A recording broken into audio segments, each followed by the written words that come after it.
বাঙালিদের একটা অংশ কোনোদিন ভোট দিতেন না। কোন অংশ? প্রবাসী, যারা বাইরে থাকেন কাজের জন্য, যারা আর ফেরেন না, মুম্বাইতে, দিল্লিতে বা অন্যান্য জায়গায় থাকেন। কিন্তু এবারের চিত্রটা 93% যে ভোটিং হয়েছে, সেই ভোটিংয়ের অনেকটাই পরিযায়ী শ্রমিকরা পাল্টে দিয়েছে। অর্থাৎ যারা মুম্বাইতে কাজ করেন, দিল্লিতে কাজ করেন, গুজরাটে কাজ করেন, তারা এবার ঠিক করে নিয়েছিল নুন রুটি খাবো কিন্তু পরিবর্তন আনবই। এবারের যারা পরিযায়ী শ্রমিক তারা ঠিক করে নিয়েছিলেন যে যতই টাকা লাগুক না কেন একটু একটু করে টাকা জমাবো এবং এবার ট্রেনে, বাসে করে, প্রয়োজনে প্লেনে করে সরকার পরিবর্তন করব। এবং এই মুহূর্তে বলাই যায় রিপাবলিক বাংলায় মিনি ভারত এই মুহূর্তে রয়েছেন। বাসুদেববাবু এই মুহূর্তে রয়েছেন। ওনারা প্রত্যেকে অন্যান্য রাজ্যে কাজ করেন, মূলত স্বর্ণকারের কাজ করেন, এবং ওনারাও উদ্বুদ্ধ করেছিলেন গোটা ভারতের যারা স্বর্ণকার রয়েছে, যারা হীরের কাজ করে, সোনার কাজ করে, তাদেরকে এই বাংলায় এবার ভোটটা দিয়ে বদলে দেওয়ার জন্য। বাসুদেববাবু একবার আলাপ করিয়ে দিন, কোথা থেকে লোকজন এসেছে? আমি এসেছি সুরাট থেকে। দাদা, আপনি কি করেন? স্বর্ণকার। আমি দীর্ঘ 45 বছর আছি ওখানে। 45 বছর। 45 বছর সুরাটে? একদম একদম একদম। আর এবার স্বর্ণকার। আলাপ করিয়ে দিন হ্যাঁ, বাকিদের সাথে। লখনৌ থেকে এসেছেন আমাদের পূর্ণেন্দু গড়ই।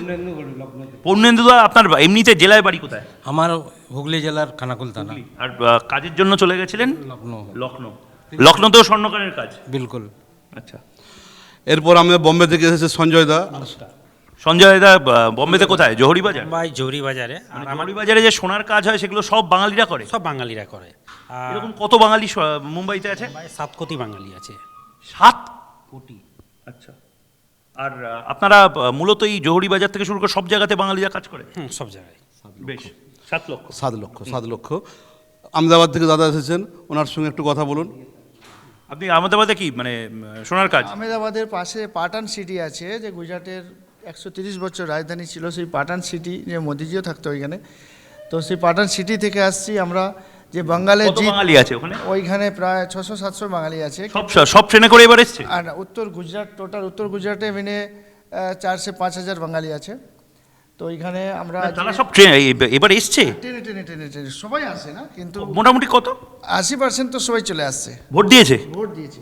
আর আপনি কোথা থেকে? আমি আহমেদাবাদ থেকে। আহমেদাবাদ থেকে? হ্যাঁ, একদম আহমেদাবাদ সিটি। এবার কি করে মানে যারা সোনার ব্যবসায়ী, বড় বড় কোম্পানি যারা, তাদের এটা বললেন কি করে যে এবার আমাদের কাজটা বন্ধ থাকবে? দেখুন, আমাদের অনেক দিন থেকেই টার্গেট ছিল যে পরিবর্তন আমাদের চাই। পরিবর্তন না হলে বাংলা বাঁচবে না। বাংলাদেশ হতে বেঁচে গেছে। এইটা আমাদের কিছু মোদিজির উপর আভার বাঙালিদের। আর আপনি কোথা থেকে? আমি প্রপার আহমেদাবাদ, এখানে পশ্চিম মেদিনীপুর। মানে গোটা গুজরাটে এত বাঙালি আছে এটাই তো আমি জানতাম না। প্রচুর বাঙালি আছে। প্রচুর বাঙালি? খালি আহমেদাবাদেই 2.5 লক্ষ বাঙালি আছে। 2.5 লক্ষ বাঙালি? আর আহমেদাবাদ সিটিতে। আচ্ছা, এখানে আরো লোকজন আছেন। আপনি কোথা থেকে? আমি ব্যাঙ্গালোর থেকে এসেছি। ব্যাঙ্গালোরে? ব্যাঙ্গালোরে কিসের কাজ? আমার স্বর্ণকার? স্বর্ণকার। মানে বিভিন্ন এই যে বড় বড় কোম্পানিতে আপনারা স্বর্ণকার হিসেবে? হ্যাঁ, আমরা বিভিন্ন কোম্পানির স্বর্ণকার হিসেবে কাজ করি। আর প্রচুর কারিগর লোক যত ছিল আমাদের, অলরেডি লকডাউনের মতন সব বাঙালি চলে এসছে। যেন ব্যাঙ্গালোর লকডাউন হয়ে গেছে, যত বাঙালি কারিগর ভাইরা সব চলে এসছে লকডাউন। হ্যাঁ, আমি শুনেছি ট্রেন ভাড়া করা হয়েছে। কতগুলো ট্রেন ভাড়া করা হয়েছে? আমি খবর করেছিলাম যে ভারত সরকার স্পেশাল ট্রেন দিচ্ছে, আপনারা টাকাও দেবেন বলেছিলেন। হ্যাঁ, স্পেশাল ট্রেন 76টা চলেছে। 76টা ট্রেন বাঙালিদের জন্য? হ্যাঁ, শুধু বাঙালি না, ওটা আমাদের সামার ভ্যাকেশনের জন্য, কিন্তু ওতে বাংলাটাকে লক্ষ্য করেই আসা। আর বাকি আমরা পার্সোনাল করেছিলাম 7খানা ট্রেন আরও। কি শুরু করেছেন? আপনি কোথা থেকে? আমি ব্যাঙ্গালোর থেকে। ব্যাঙ্গালোরে? কত আপনার মতন এরকম মানুষজন এসেছেন? ওখানে ব্যাঙ্গালোরে টোটাল 10 লক্ষ লোক আছে প্রায়। 70-80% লোক মানে এসছে। ট্রেনে করে ব্যাঙ্গালোর থেকে সব এসেছেন হ্যাঁ, ব্যাঙ্গালোর থেকে শুধু ভোট দেওয়ার জন্য? ভোট দেওয়ার জন্য। আপনারা কোথা থেকে? আমি কলকাতা। কলকাতায় বড় বাজারে। মানে গোটা ভারতের স্বর্ণকার যারা, তারা সব এক হয়ে গেছে, আর সবাই চেয়েছিলেন পরিবর্তন। পরিবর্তন। আচ্ছা, আমি এটা শুনেছি বাসুদেবদা, যে আজকে গুজরাট বা ব্যাঙ্গালোরে যেই সোনার কাজ হয়, এই এত বাঙালিরা যে কাজ করে, এটা তো হাওড়ায় হওয়ার কথা ছিল। আমি শুনেছি গোল্ড হাব হওয়ার কথা ছিল। হ্যাঁ, এটা ঠিক? একটা মেদিনীপুরে গোল্ড হাব হয়েছে, কিন্তু সেটা কোনো কারিগর বা কোনো বিজনেসম্যানদের পছন্দ নয়। আচ্ছা, আমি শুনেছি যে বিশাল যে মেশিনটা দরকার, গ্যালভানাইজিং মেশিনের মতন, যেটা সোনাটাকে গলায় বা এই কাজগুলো করে, এটা কিনতেও অনীহা অনেকের ছিল, কারণ এখানে নাকি মানে সরকারের কোনো হেল্প পাওয়া যায় না। না, পাওয়া যায়নি। এইবার আমরা মানে বুঝতে পারছি নতুন করে কিছু এবার হতে চলেছে, হবেই স্বর্ণকারদের জন্য। আমরা যে ধরুন 1.5 কোটি বাঙালি বাইরে আছি, আজ আগামী 2 বছরের মধ্যে আমরা দেখতে পাবো 50 লক্ষ বাঙালি কারিগররা পশ্চিমবাংলার মধ্যে আছে, কাজ করছে, পরিবারকে নিয়ে সুখে শান্তিতে আছে, এটা কনফার্ম হবেই, একদম একদম হবেই হবে। আপনি কোথা থেকে? এটা আমাদের নমস্কার, আমি চণ্ডীতলা 1 থেকে এসেছি। আমি স্বর্ণকারের সঙ্গে যুক্ত। বাহ। আমি চাইবো যে মোদিকে মানে মেদিনীপুর, হাওড়া, হুগলির মানুষজন মানে কি আলাদা করে কোনো আঙুলে কি আপনাদের বিশেষ কোনো পাওয়ার আছে? এই সোনার কাজগুলো করেন কি করে? মানে এটা কি কোনো ট্রেনিং পেয়ে?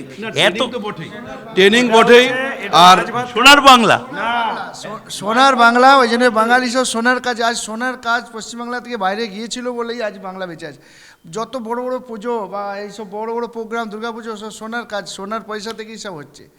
আর আমরা খুব খুশি যে আজকে সনাতন ধর্ম বেঁচে গেছে, বাংলা বেঁচে গেছে, আমাদের পশ্চিমবাংলা দেশ থেকে আলাদা হতে হতে বেঁচে গেছে। নাহলে আমি এখানে আরো, আপনি কোথা থেকে? আমি गुजराती गुजराती अहमदाबाद अहमदाबाद। आप गुजरात से आए इन लोगों के साथ? ये दादा के साथ में घूमता हूँ और ये सनातन धर्म का साथ देता हूँ। और यहाँ आदमी भालो, खाना भालो और टूरिज्म ज़्यादा, पर वहाँ के लोग डरते हैं। पर अभी वो दोस्त फ़ोन करते हैं, बोले अब हम लोग बाय रोड आए तो मतलब बड़ा ही ये सिटी है, खाना भी भालो, सभी लोग अच्छे। রসগোল্লা খেয়েছেন? अरे दादा दिन के 13 पीस, दिन के 13 पीस। গুজরাটে ধোকলা ভালো না এখানে ধোকলা ভালো? আমাদের অফিসে খালি ধোকলা খাওয়ায় আমাদের। हाँ तो हम ही तो इधर रसगुल्ला खावे। এই মুহূর্তে আপনারা যারা রয়েছেন, আমি একবার শেষ আপনার কাছে আসতে চাই। এটা কিন্তু বিশাল বড় একটা কর্মযজ্ঞ, মানে আপনারা ধরে ধরে প্রত্যেককে বুঝিয়েছিলেন এবং প্রত্যেকে মানে আমার মনে আছে যে আপনি বলেছিলেন যে দাদা ট্রেন পাচ্ছি না, সব ট্রেন বুক হয়ে গেছে, আর সবাই প্লেনের টিকিট কাটতে পারেনি। প্রচুর শ্রমিক তো প্লেনের টিকিট কাটতে পারবে না, তো কি এটা নিয়ে? না, যেগুলো রোজের যে ট্রেন সেগুলো তো ছিলই, সামার ভ্যাকেশনের ট্রেন ছাড়াও যারা পয়সা দেবে অথচ ট্রেন আসতে পারছে না, তাদের জন্য কিন্তু আমরা ফ্রিতে ট্রেন করেছিলাম। একটা করে ফ্রিতে, কাউকে এসিতে, কাউকে স্লিপারে, এইভাবে পাঠিয়েছি। খাওয়া দাওয়া, জল থেকে শুরু করে, ডাক্তারের টিম থেকে শুরু করে আপনাকে ভিডিও পাঠিয়েছিলাম।